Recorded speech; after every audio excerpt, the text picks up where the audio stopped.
Good morning, welcome to news cafe with Sridevi. ముందుగా వివిధ దినపత్రికల్లో వచ్చినటువంటి హెడ్లైన్స్ ఒకసారి గమనిద్దాం. ముందుగా ఈనాడు తెలంగాణ ఎడిషన్ చూద్దాం. 5 ఏళ్లకు 5 ప్రధానులట. అలాగైతే దేశం అభివృద్ధి చెందుతుందా అంటూ ఒక బ్యానర్ ఐటమ్ చూద్దాం.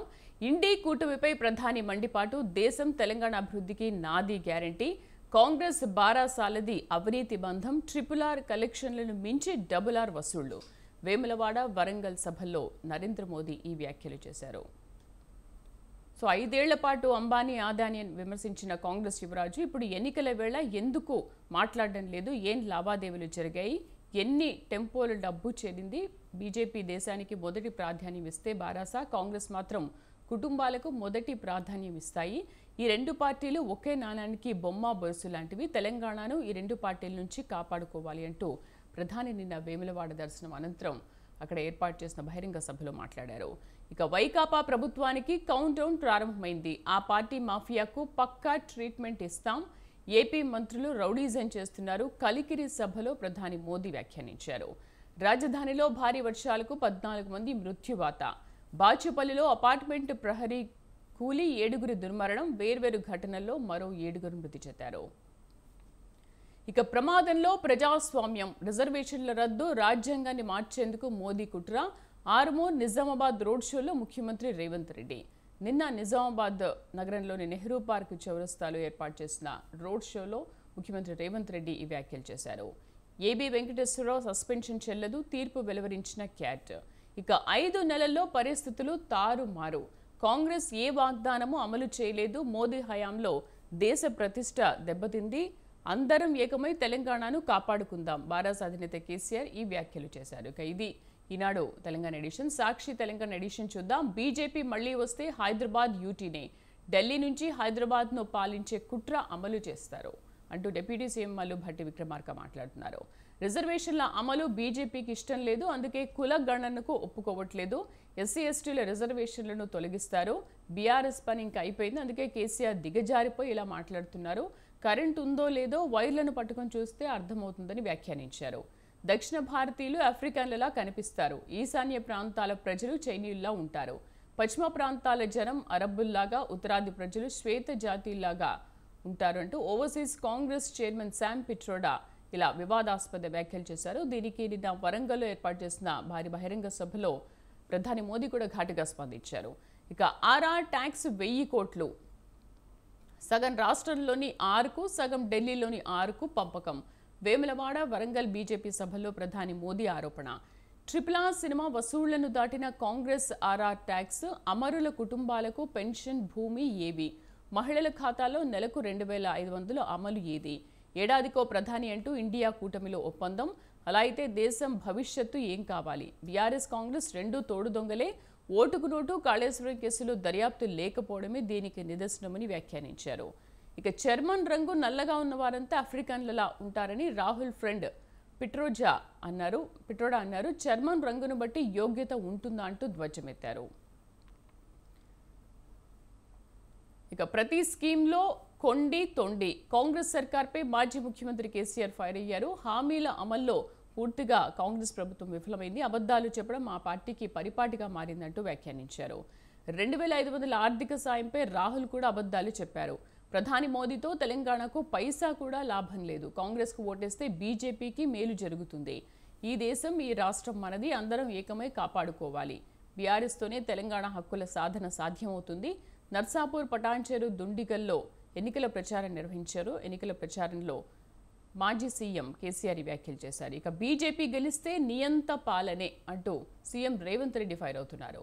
నిజామాబాద్ ఆర్మూర్ రోడ్ షోలలో సీఎం రేవంత్ రెడ్డి ఫైర్ అయ్యారు. రాజ్యాంగంలో మార్పులు, రిజర్వేషన్ల రద్దుకు మోదీ ప్రభుత్వం కుట్ర చేస్తోంది. బీఆర్ఎస్కు కనుక ఓటేస్తే అది బీజేపీకి వేసినట్లే అంటున్నారు. బిడ్డ బెయిల్ కోసం ప్రజల ఆత్మగౌరవాన్ని కేసీఆర్ బీజేపీ కాళ్ల దగ్గర తాకట్టు పెట్టారు. 69 లక్షల మంది ఖాతాల్లో రైతు భరోసా సొమ్ము వేశాం. ఆగస్టు 15 నాటికి రైతుల రుణమాఫీ కూడా చేసి చూపిస్తామంటూ సీఎం చెబుతున్నారు. ఇక 10 ఏళ్లు సీఎంగా చేసిన ఓట్లకు రాముడే దిక్క. ప్రధానిపై మంత్రి కోమటిరెడ్డి ధ్వజమెత్తారు. ఏపీలో కాంగ్రెస్కు ఒక్క సీటు కూడా రాదు. మరో 20 ఏళ్ల వరకు అక్కడ కాంగ్రెస్ గెలవదు. సీఎంగా 10 ఏళ్లు రేవంత్ రెడ్డినే ఉంటాడు. జూన్ 4 తర్వాత బీఆర్ఎస్ ఉండదు. జూన్ 5న 25 మంది ఎమ్మెల్యేలు కాంగ్రెస్లోకి. మీట్ ది ప్రెస్లో మంత్రి కోమటిరెడ్డి ఈ వ్యాఖ్యలు చేశారు. వరంగల్ ట్రయాంగిల్ తండ్రి తోడు పార్టీ బలమే గెలిపిస్తుందన్న ధీమాలో కాంగ్రెస్ అభ్యర్థి కడియం కావ్య. మోదీ చరిష్మా కలిసొస్తుందని ఆరూరి రమేష్ ఆశాభావం వ్యక్తం చేశారు. కేసీఆర్ చేసిన అభివృద్ధి గెలిపిస్తుందని అటు సుధీర్ కుమార్ ఆశ ఉందని చెప్తున్నారు. ధాన్యం కొనాలి రోడ్డెక్కి ధర్నా చేసిన అన్నదాతలు. ఇక ఇది సాక్షి తెలంగాణ ఎడిషన్. ఆంధ్రజ్యోతి తెలంగాణ ఎడిషన్ చూద్దాం. అదానీ అంబానీల గురించి ఎంత ముట్టింది, 5 ఏళ్లుగా విమర్శలు, ఇప్పుడు మౌనమేలా, ఎన్నికల సమయంలోనే ఈ మార్పు ఏమిటి, టెంపోల్లో ఎంత నల్లధనం అందింది, కాంగ్రెస్పై ప్రధాని మోదీ ప్రశ్నల వర్షం కురిపించారు నిన్న వేములవాడలో నిర్వహించిన బహిరంగ సభలో. ఇక దక్షిణాది వారు ఆఫ్రికన్లలా కనిపిస్తారు, ఉత్తరాది వారు శ్వేత జాతీయుల్లా, ఈశాన్య రాష్ట్రాల వారు చైనీయుల్లా, పశ్చిమ రాష్ట్రాల వారు అరబ్బుల్లా ఉంటారు, కాంగ్రెస్ నేత శామ్ పీట్రోడై వ్యాఖ్యలు చేశారు. ఇక రిజర్వేషన్పై కాంగ్రెస్ ప్రచారం ఫెయిల్, అబద్దాల ప్రచారంలో ఆ రెండు పార్టీలు దిట్ట, రాష్ట్రంలో బీజేపీకి 2 అంకెల ఎంపీ స్థానాలు, రేపు ఎల్బీ స్టేడియంలో మోదీ సభ ఉంటుందని కిషన్ రెడ్డి తెలిపారు. బీజేపీ పట్టభద్రుల ఎమ్మెల్సీ అభ్యర్థిగా ప్రేమేందర్ రెడ్డి. ఇక కేసీఆర్ రైతు ఖాతాలు చూడు అంటూ సీఎం రేవంత్ రెడ్డి ప్రశ్నిస్తున్నారు. మే 9 లోపు రైతు భరోసా నిధులు వేస్తానన్న 69 లక్షల మందికి 6వ తేదీలోపే వేశాను, సిద్దిపేటకు పట్టిన శనీశ్వరరావును వదిలిస్తా, నిజామాబాద్ రైతులను పట్టించుకొని మోదీ. ఆర్మూర్ నిజామాబాద్ సభల్లో సీఎం రేవంత్ ఈ వ్యాఖ్యలు చేశారు. మోదీ మళ్లీ గెలిస్తే ఎన్నికలుండవు, రష్యా చైనాలో మాదిరిగా 30 ఏళ్ల పాటు తననే ప్రధానిగా ప్రకటించుకుంటారు, దేశ సంపదను ఏఏలకు దోచిపెట్టారు, రాష్ట్రంలో మరో 15 ఏళ్లకు మా ప్రభుత్వమే, 10 ఏళ్ల పాటు రేవంత్ రెడ్డి సీఎంగా ఉంటారు, జూన్ 4 తర్వాత తెలంగాణ భవన్కు తాళమే అంటూ మంత్రి కోమటిరెడ్డి వెంకటరెడ్డి ఈ వ్యాఖ్యలు చేశారు. ఇక చిన్నపాటి వానికే 10 గంటలు కరెంటు పోతదా, అంతర్జాతీయంగా హైదరాబాద్ ప్రతిష్టకు మసక, రాష్ట్ర ప్రభుత్వ దుర్మార్గపు చర్యల వల్లే ఈ దుస్థితి, మేం నగరాన్ని పవర్ ఐలాండ్గా మార్చాం, ఇప్పుడు రియల్ వ్యాపారం ఐటీ రంగం కుదేలైంది, చదరపు అడుగుకు 75 రూపాయలు సీఎంకు కప్పం, అందుకే 5 నెలలుగా హెచ్ఎండిఏ అనుమతులు బంద్ అయ్యాయి, ఊపిరి ఉన్నంత వరకు రాష్ట్ర ప్రజల కోసం కొట్లాడతా, నేను అరెస్టులు జైళ్లకు భయపడే రకం కాదు అంటూ మాజీ సీఎం కేసీఆర్ చెబుతున్నారు. మోదీ చెప్పిన అచ్చేదిన్ పోయి సచ్చేదిన్ వచ్చింది, బీఆర్ఎస్ అధినేత కేసీఆర్ మాట్లాడుతున్నారు. సో బీఆర్ఎస్ అభ్యర్థులకు మద్దతుగా దుండిగల్, నర్సాపూర్, పటాన్చెరులో రోడ్ షోలు ఏర్పాటు చేసిన సందర్భంగా ఈ వ్యాఖ్యలు చేశారు. ఇక 100% అధికారంలోకి వస్తున్నాం, గతంలో జగన్ను అంచనా వేయలేకపోవడం వైఫల్యమే, ఏపీని నాశనం చేశారు, భయానక వాతావరణం తెచ్చారు, వేధింపులు తట్టుకోలేక కొందరు ఆత్మహత్యలు చేసుకున్నారు, అతను సైకో అంటే నమ్మలేదు, ఇప్పుడంతా అంటున్నారు, జైల్లో నాకు మంచం లేదు, కమోడ్ లేదు, స్నానానికి చన్నీళ్లే, నన్ను చంపాలనుకున్నాడు, విషప్రయోగం చేస్తారనుకున్నా, ఏది జరిగితే అది జరుగుతుందని మనోధైర్యంతో ఉన్నాను, ప్రజలు నా కోసం పోరాడారు, ఇంత ఆదరణ ఎవరికీ దక్కదు, ఊపిరున్నంత వరకు తెలుగు ప్రజలను ప్రపంచంలోనే నెంబర్ 1గా తీర్చిదిద్దడమే నా అభిలాష అంటూ చంద్రబాబు మాట్లాడుతున్నారు. ఇది ఆంధ్రజ్యోతి తెలంగాణ ఎడిషన్. నమస్తే తెలంగాణ ఎడిషన్ చూద్దాం. సేమ్ బ్యాన్ రైటమ్, 5 నెలల్లోనే అంతా ఆగమాగం, అన్నింట్లోనూ కాంగ్రెస్ విఫలమైంది, కరెంటు కోతులు మళ్ళా పాత రోజులు వచ్చాయంటున్నారు, తరలి వెళ్తున్న పరిశ్రమలు, పెట్టుబడులు, స్క్వేర్ ఫీట్కు 75 రూపాయలు కడితేనే పర్మిషన్, కాంగ్రెస్ ఒక్క హామీ కూడా నెరవేర్చలేదు, బీజేపీ ఎజెండాలో ఉండేది పేదలు కాదు, బీఆర్ఎస్ 2 సార్లు గెలిచినా మేం ఏం ఆశించి మదన్ రెడ్డి కాంగ్రెస్లోకి పోయిందంటూ మాట్లాడుతున్నారు.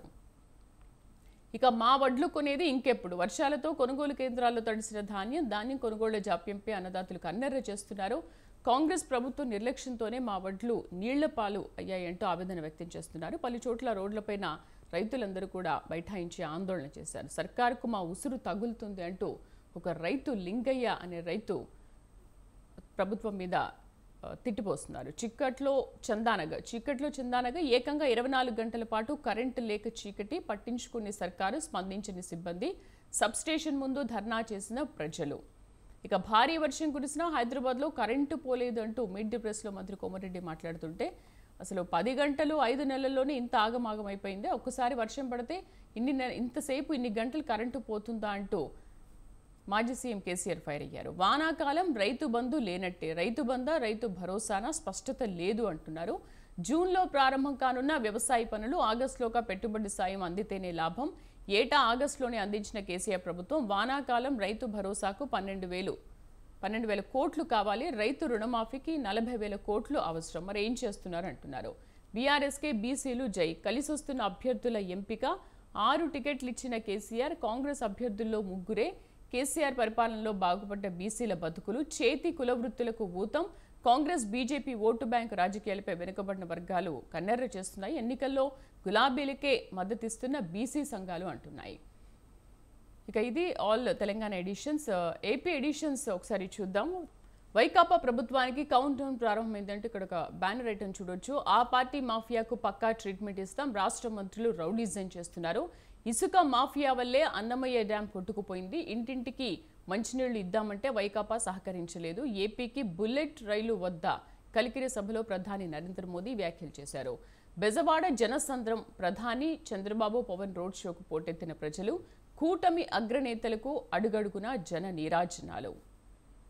ఏబి వెంకటేశ్వరరావు సస్పెన్షన్ చెల్లదు అంటూ మరొక ప్రధాన వార్త చూడొచ్చు. జగన్ ప్రభుత్వ అహంకారంపై సమ్మేట పోటు అంటూ చూస్తున్నారు. ఇక యూరప్ వెళ్తా అనుమతించండి, సిబిఐ కోర్టును అభ్యర్థించిన జగన్కు ఓటమి భయం పట్టుకుంది అంటున్నారు. కొద్దిమంది అధికారులను ఈసీ మారిస్తేనే ఉలికిపాట అంటూ పవన్ కళ్యాణ్ ధ్వజమెత్తారు. గొడ్డలితో అందరినీ నరికేయండి, అప్పుడు మీరే సింగిల్ ప్లేయర్ అంటూ జగన్ సతీమణి భారతి వ్యాఖ్యలపై షర్మిల మండిపాటు. ఓటమి భయంతోనే అవినాష్ ఊరు దాటనున్నారని ఆరోపిస్తున్నారు. ఇక ఇది ఈనాడు ఏపీ ఎడిషన్. సాక్షి ఏపీ ఎడిషన్ చూద్దాం. ఓటమి భయంతో తారాస్థాయికి నైరాస్యం, బూతులు, దాడులు, కుట్రలు, ఘోర పరాజయం ముంగిట బాబు, పవన్ ఆఖరి యత్నాలు, ప్రశాంతంగా ప్రచారం చేస్తున్న మహిళలపైన పచ్చమూకల దాష్టికం, నల్ల ఖజానా గేట్లు తెరిచిన బాబు, ఎన్నికల అక్రమాలకు బరితెగించిన చంద్రబాబు, వరదలై పారుతున్న పచ్చ నోట్లు, 17,500 కోట్లతో పక్కా పన్నాగం, కూటమి ప్రముఖుల ఎదురీత, కుప్పంలో ఓటమి భయంతో చంద్రబాబు ఆందోళన చెందుతున్నారు, పిఠాపురంలో పరాజయం బాటలో పవన్ ఉన్నారు. సో హిందూపురంలో కూడా బాలకృష్ణకు షాక్ తగిలే అవకాశాలు ఉన్నాయంటున్నారు. చంద్రబాబు డైరెక్షన్లోని మహిళలపై దాడులు అంటూ వైఎస్ఆర్సీపీ నేత వాసిరెడ్డి పద్మ వ్యాఖ్యానించారు. ఏపీలో డబుల్ ఇంజన్ సర్కారు రావాలి, రాయలసీమలో మాఫియా రాజ్యం వెళుతుందంటూ విజయవాడ రోడ్ షోలో అభివాదం చేస్తూ ప్రధాని మోదీ, టీడీపీ జనసేన అధ్యక్షులు చంద్రబాబు పవన్ ఈ రోడ్ షోలో పాల్గొన్నారు. మానవాభివృద్ధే నిజమైన అభివృద్ధి, అదే సీఎం వైఎస్ జగన్ చేశారు. అభివృద్ధి అంటే పెద్ద పెద్ద బిల్డింగ్లు కట్టడం కాదు, పేదలకిచ్చే స్కీములు పప్పు బెల్లాలు కావు, హ్యూమన్ క్యాపిటల్ అంటే గొప్ప అభివృద్ధి ఏముంటుంది. చంద్రబాబు బతుకంతా రెవెన్యూ లోటే, సంపద సృష్టించింది ఎక్కడ? బాబు దృష్టిలో పేదలంటే 5 ఏళ్లకోసారి ఓట్లు అమ్ముకునే జీవోత్సవాలు, ప్రజలకు వెన్నుపోటు పొడిచిన పొలిటికల్ బిజినెస్ మ్యాన్ చిరంజీవి అంటూ పోసాని కృష్ణమురళి ఈ వ్యాఖ్యలు చేశారు. నాడు తిట్లు, నేడు కౌగిలింతలు. 5 ఏళ్ల క్రితం విజయవాడ రోడ్లపైన మోదీ గో బ్యాక్ అంటూ టీడీపీ నేతల నినాదాలు చేశారు. బట్ ఇప్పుడు కౌగిలించుకుంటున్నారు అంటూ మాట్లాడుతున్నారు. మా పిల్లల చదువులపై కుట్రలొద్దు బాబు, పిల్లలు ఉన్నత భవిష్యత్తుకు ఇంగ్లీష్ మీడియం తప్పనిసరి అంటున్న విద్యార్థుల తల్లిదండ్రులు, తాము ఇంగ్లీష్ చదవలేకే ఎదగలేకపోయామని ఆవేదన వ్యక్తం చేస్తున్నారు. ఇది Sakshi AP edition. Andhra Jyothi AP edition చూద్దాం. అంబానీ ఆదాయాలపైకి సిబిఐ ఈడీని పంపండి, వారు డబ్బులు టెంపోలో పంపుతున్నారని మీ స్వీయ అనుభవమా మోదీజీ అంటూ రాహుల్ వ్యాఖ్యానించారు. ఇక దక్షిణాది వారు ఆఫ్రికన్లా కనిపిస్తారు అంటూ సేమ్ ఐటమ్ మళ్ళీ ఇక్కడ చూడొచ్చు. ఉత్తరాది వారు శ్వేత జాతీయుల్లా, ఈశాన్యంలో చైనీయుల్లా, పశ్చిమ రాష్ట్రాల వారు అరబ్బుల్లా ఉంటారు. కాంగ్రెస్ నేత శామ్ పిట్రోడా ఈ వ్యాఖ్యలు చేశారు.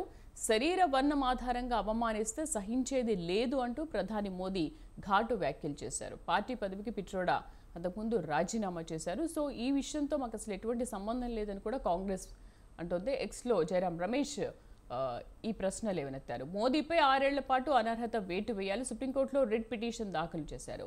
ఇక 2 ఏళ్లలో పలు పార్టీలు కాంగ్రెస్లో విలీనం, పవార్, పల్నాడులో 4 పోలీసులపై వేటు అంటూ ఇక్కడ ఒక వార్త చూడొచ్చు. బీజేపీ పోస్టుపై వివాదం చెలరేగింది. ఇక కేజ్రీవాల్కు మధ్యంతర బెయిల్పై రేపు తీర్పు, జైలు నుంచి పాలన సాగించేందుకు సౌకర్యాలు కల్పించాలన్న పిల్ కొట్టివేత. మోదీ ఒక్క పథకమైనా తీసుకొచ్చారా, 10 ఏళ్లలో ఒక్క సంస్థనైనా ప్రారంభించారా? బీజేపీ అంచనాలు తలకిందులవుతున్నాయి. పీటీఐ ఇంటర్వ్యూలో ప్రియాంక గాంధీ ఈ వ్యాఖ్యలు చేశారు. బ్రిటిష్ రాజ్ను తలపిస్తున్న మోదీ పాలన అంటూ మరొక వార్త చూడొచ్చు. అత్యవసరంగా నిధుల పంపిణీ ఎందుకు కారణాలతో ఈసీకి తాజాగా వినతిని సమర్పించినట్టు హైకోర్టు సూచించింది. ఇక ఆదివారం కుట్రలు, హిందూ జనాభా తగ్గుముఖం. ఇక ఇది ఏపీ ఆల్ ఎడిషన్స్. సో దక్షిణాది ప్రజలు ఆఫ్రికన్లా ఉంటారన్న శామ్ పిట్రోడా వ్యాఖ్యలపైన మోదీ చాలా తీవ్రంగా ఘాటుగా స్పందించారు. అయితే లోక్సభ ఎన్నికలు కొనసాగుతున్న క్రమంలో దేశవ్యాప్తంగా ఎన్నికల ప్రచార పర్వం అయితే జోరుగా సాగుతోంది. అటు అధికార ప్రతిపక్షాల మధ్య కూడా మాటల తూటాలు పేలుతున్నాయి. సో శామ్ పిట్రోడా చేసిన వ్యాఖ్యల పట్ల కూడా మోదీ నిన్న జరిగిన వరంగల్ సభలో ఘాటుగా స్పందించారు.